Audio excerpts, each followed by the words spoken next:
Welcome Trinidad and Tobago to our News 4 report, a product of the Government Information Services Limited and the Ministry of Communications. I'm Nicola Barito. Let's take a look at the headlines.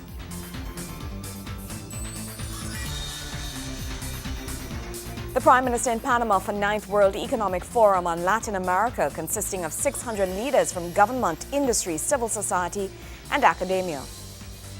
The Honorable Kamla Persad-Bissessar pays courtesy visit to her first ministry and announces reassigned portfolios for ministers.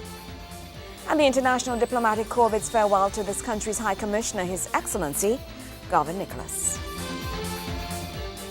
Thank you for joining us. Prime Minister the Honorable Kamla Persad-Bissessar departed our shores to attend the 2014 World Economic Forum hosted by Panama. A post on the Prime Minister's official Facebook page today stated that she and the team had reached Panama safely and were preparing for the 3-day workshop titled Closing Gender Gaps in Latin America. The forum will take place over a period of 3 days from Tuesday, April 1st to Thursday, April 3rd. A release from the Office of the Prime Minister says the Honorable Aaron MacLeod will act as Prime Minister, or should be Prime Minister, during this time.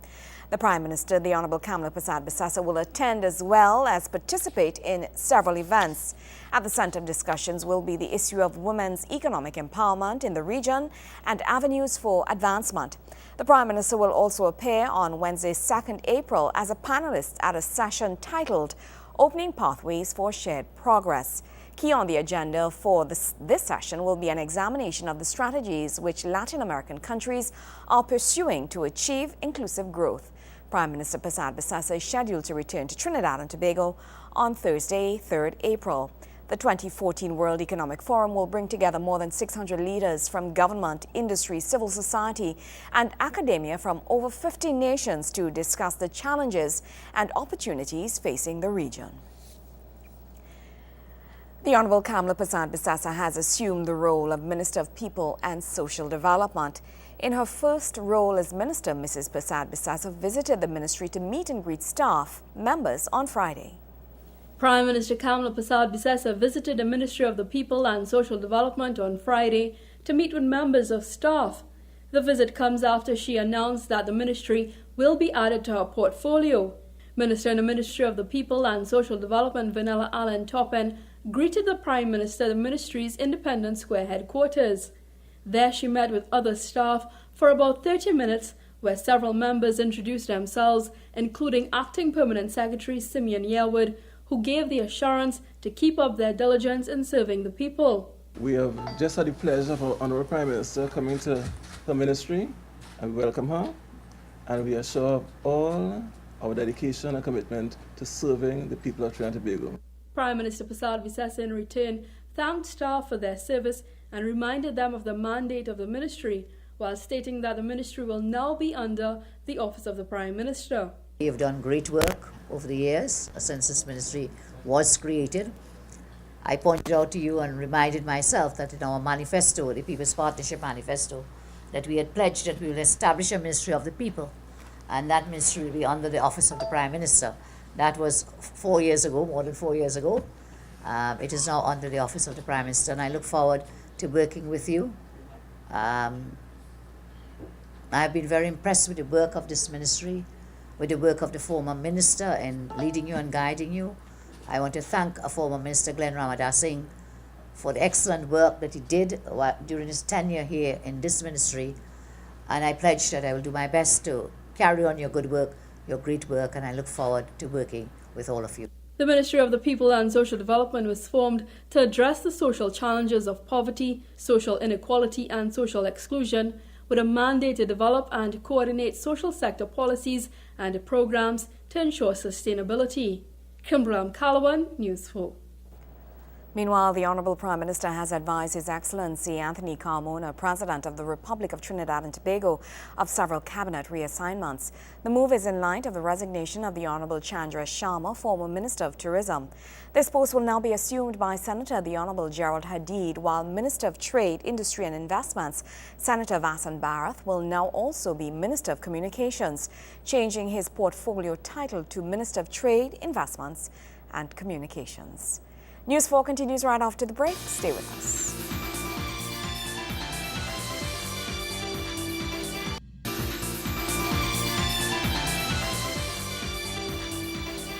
Welcome back. The government is committed to assuring environmental sustainability, particularly as it relates to fishing in Trinidad and Tobago and the region at large.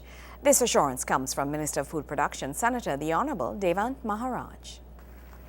Trinidad and Tobago is host of the 15th session of the Western Central Atlantic Fisheries Commission. The Commission has a membership of 33 countries and seeks to have all members collaborate to ensure sustainability in the fishing industry and the achievement of food security. Food Production Minister Devant Maharaj says the benefits of the members working together at the session are priceless. Additionally, it provides a unique opportunity for fisheries scientists to collaborate with fisheries managers and peers from the wider Caribbean and contribute directly to the elaboration of an appropriate work program and research to guide fisheries governance and management at the regional level. Furthermore, this meeting will also allow local scientists and decision makers to establish and consolidate networks in support of fisheries management initiatives, given anticipated updating of fisheries management legislation in various countries, including Trinidad and Tobago. Moreover, fisheries and related professionals will also benefit from the opportunities to share best practices in fisheries management, development, and aquaculture. Minister Maharaj highlights the government's commitment to ensuring sustainability. Our government last year deemed trawling to be an unsustainable method of fishing. By dragging trawl nets through the water or on the bottom of the seabed, a large quantity of species are captured, the vast majority of which are discarded, many of which are juveniles of commercially important species. The Cabinet of the Republic of Trinidad and Tobago agreed to amend the regulations under the Fisheries Act to allow for several measures to come into force 1 year after legislative change come into effect. The Food Production Minister explains the government has attempted to take a thorough approach with relief even offered to fishermen who may be affected by the proposed legislative changes. Implementation of a closed season for artisanal trawling activities for the months of September and October in the first instance, with the length and timing of the closed season to be reviewed every 2 years. A ban on trawling for non-artisanal trawlers, and an appointment of a multi-sectoral committee to consider a relief package which can be offered to displaced fishers who will be affected by the change in legislation and the ban on semi-industrial and industrial trawling. Minister Maharaj says stakeholder consultations have been held to receive and consider alternative proposals by stakeholders. However, he maintains that any decision made by the government will always secure the best interest of future generations. Gregory McBurney, News 4. In other news, Minister of Tertiary Education and Skills Training, Senator the Honorable Fazal Karim, is committed to providing the oil and gas industry with the many various skilled employees it requires to continue flourishing. He made this verbal commitment while he toured one of this country's commercial seaports. Tertiary Education and Skills Training Minister Fazal Karim recently paid a visit to the Libidco Seaport. The commercial port has been providing facilities and services for the oil and gas industry in the Caribbean and South America for the past 4 decades. Addressing the media prior to the tour, Minister Karim says he has a keen concern as Tertiary Education and Skills Training Minister to ensure the skill set required by the company is met. He says there is a chance another National Energy Skills Center may be built to facilitate the increased need for skilled employees. My area of interest is really to see what kind of skill set we need to provide in this area.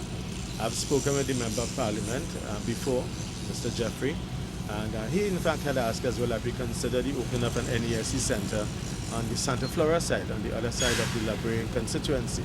So my presence really is there to see how we can assist in terms of supplying the ready workforce with the necessary skills, particularly in the areas of welding, fabrication, pipe fitting, electrical installation, plumbing as it were as well, because some of these would have facilities for potable water, and hydraulics, any of the services that will be required to make sure. Minister Karim explains he expects the need for employees in the oil and gas sector to surge even more with the construction of a new oil platform set to begin within the next few months. Later this year there will be the construction of the Juniper platform, which will be a platform from BP. I just spoke with my cabinet colleague, the Honorable Minister of Energy and Energy Affairs, Senator Kevin Ramnarai. And he was very happy that I'm here as well to see what is happening on the ground. And he didn't indicate that that facility, when it starts, will have vacancies for approximately 400 persons to be employed. And of course, while you're in the construction stage, you will also have need for the maintenance phase. This is an opportunity for us again to provide jobs for our people in Trinidad and Tobago. The Tertiary Education and Skills Training Minister reminds secondary school students that the oil and gas industry is still a viable career path and should be seriously considered. He says it is time students place focus on the jobs in demand and choose their studies accordingly. Young students who are, coming out of the secondary schools, these are career paths and opportunities they have that they can pursue training, that they will have an opportunity for a job. I've always said it is important for us to invest in education and training, but it's important for us not to create further to the graduate glut. And that is, we must reduce the mismatch of skills. Clearly, this is an opportunity where we are training for what is required in the labor market. In other words, the demand for labor matches the supply for labor. Gregory McBurney, News 4. News 4 continues right after the break. Stay with us.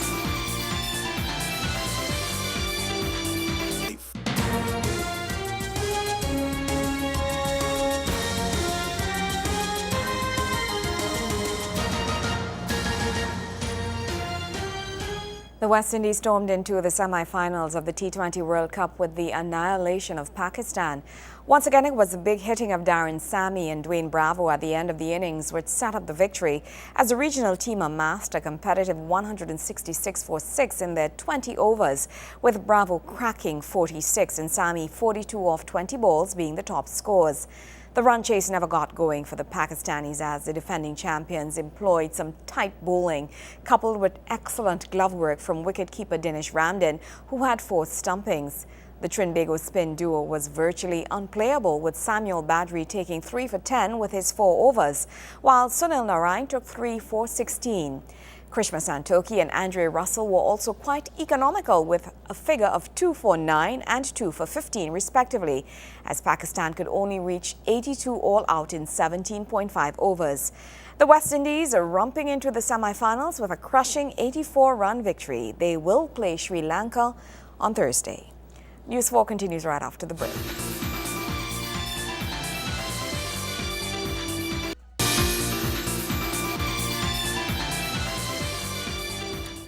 The International Diplomatic Corps in London is bidding farewell to this country's High Commissioner, His Excellency Gavin Nicholas, who will return home after 3 years of service abroad.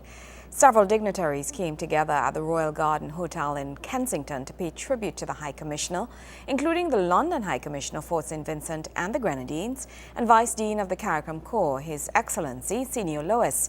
Vice Dean Lewis commended High Commissioner Nicholas for his impact within the CARICOM group and notes that he has raised the image of Trinidad and Tobago and the Caribbean as a whole. He praised High Commissioner Nicholas's tireless work, energy, vision, and the ability to turn those visions into reality.